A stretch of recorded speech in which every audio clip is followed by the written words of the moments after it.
প্রথমে মাংসটাকে আমি একটু কেটে নিচ্ছি ছুরি দিয়ে, তারপরে ধুয়ে নিব।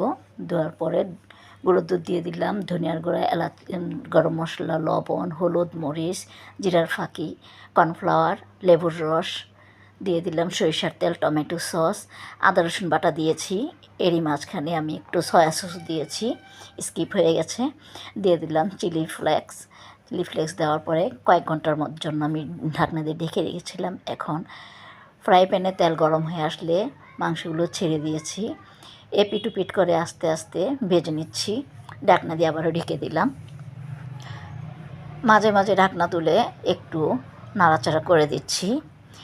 এখন হয়ে আসলে রসুন কিমা করে গরম তেলে দিয়ে দিলাম। রসুনটা হয়ে আসলে মাংস মাখা মশলাটা দিয়ে দিলাম। এরই মাঝে আমি সালাদ তৈরি করে নিয়েছি।